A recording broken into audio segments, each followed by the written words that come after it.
I'm going to talk about the sin of Achan today as it's recorded in Joshua 7, why I believe you should never take the Bible literally, and what it is that I find of value in this story. I was preparing for Bible study earlier this week and we've been looking at Hosea chapter 2. I will mention you are very welcome to join us if you wish to. You'll need to sign up to our weekly update and you'll find a link in the description below. But in the process of looking at Hosea chapter 2, we came across this reference to the valley of Achan, which led me, of course, to where that comes from earlier in the Bible and Joshua chapter 7. Now, everything I show you today is from well-known, reputable Bible websites. It's freely available. You can find it yourself. And I would encourage you to go and look at some of these tools because you're going to find them very useful. This is just the facts from the Bible. So I use Bible Gateway very often, and here you'll see Joshua chapter 7 in the New King James Version. I'm not going to read this story for you, you can do that yourself. But a quick summary. The children of Israel have defeated the city of Jericho. They've been told to destroy everything, to take no plunder from the city whatsoever. And this character of Achan has done what he's been told not to. The children of Israel then go on to attack another city and they're defeated in the process. And Joshua wonders why. He goes to the Lord and the Lord says, this sin has been committed. And they go and find Achan and his family.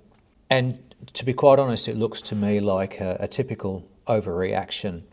Achan, his family, his livestock, all his belongings are destroyed. They're stoned and they're burnt. I can imagine this story taking place literally, actually. It's quite credible that something like this might happen. But what I found looking into the meaning of the words was quite interesting, and in particular, the meaning of the names. So the other site that I use is Bible Hub, and in particular, the Interlinear Bible. So we go and look up Joshua chapter 7. And we have here in the first verse a list of names, including the name Achan. But if I go to verse 24, actually, let's go to 26, right at the end. We're going to find the valley of Achan, which is in Hosea, and this is what led me to this verse. So if we look at Achan, we go and click on the Strong's number, and in particular, I'll draw your attention to this, the word origin, deriving from the Hebrew root meaning to trouble or to disturb. So within the context of Hosea chapter 2, this is the valley of trouble or the valley of disturbance.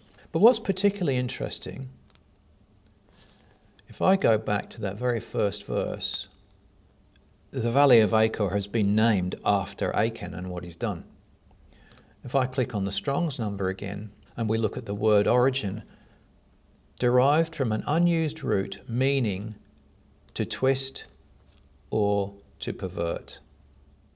Imagine you're his father and you're giving your son a name. How is it you come to name your son to twist or to pervert? You can imagine him at the point where his son is born, coming into the tent, seeing his son for the first time and saying, "Oh, you're that guy. You're the guy who in 20, 30, 40 years' time is going to do this horrendous sin, so I'm going to call you this name." We read our Bibles in English and we so often pass over these details because we just don't see them. The word doesn't mean anything to us. To us, it's just a name. But if you look at the Hebrew, names are more than names. They all have meanings to them. The same is true in Hosea, that prophecy we've been looking at. Hosea names his 3 children terrible things. He names his first child after the site of a massacre. The second child is called No Mercy, and the third child is called Not My People. Why would you do that? The thing about the Bible and the significance of these names is that it's something it shares with other sacred scriptures. You know, I've been recently reading the story of the life of Buddha, and the same thing occurs. You have names given to people, and the name is very clearly tied with the activity that they're responsible for. If it's a good activity or if it's a bad one and it's judged in some way. The name almost always seems to reflect that. Either they have been named with that negativity at the point of birth and they have taken on the quality of their name, or the name signifies that activity. They've been given that because of their role in the story, and that was never their birth name in the first place. So I'd suggest to you, we probably shouldn't take the Bible literally. Certainly it shouldn't be regarded as an accurate historical record. So what do I take from it? It reflects our own personal spiritual journey. I would take each of the characters in this drama as some aspect of myself, my own inner life. And when we come to consider the children of Israel as they conquer the Promised Land, for me it reflects the drama that unfolds in all of our lives as we seek to make changes for the better. Whenever we hold to some principle or seek to establish some principle which has not been familiar to us to that point, it always involves some form of struggle. There are always things we're seeking to implement and there are things we're seeking to put away. A simple example from my own life is that in the last year, my wife and I, just because of the age that we're at, have started lifting weights in the morning. And for anybody who's tried to develop a new discipline, you'll know exactly how I feel that, you know, the alarm goes off at 5:30 in the morning, and do I feel like getting up? No, I don't. I want to lie in bed. But of course, that desire to stay in bed that few extra minutes longer is something that I need to contradict. I need to put off.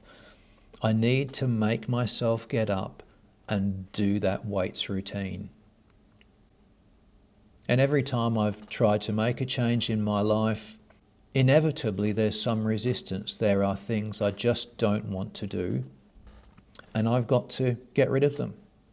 Recovering alcoholics will also tell you that the need to get off the bottle will often reset many aspects of their private lives and their relationships with others.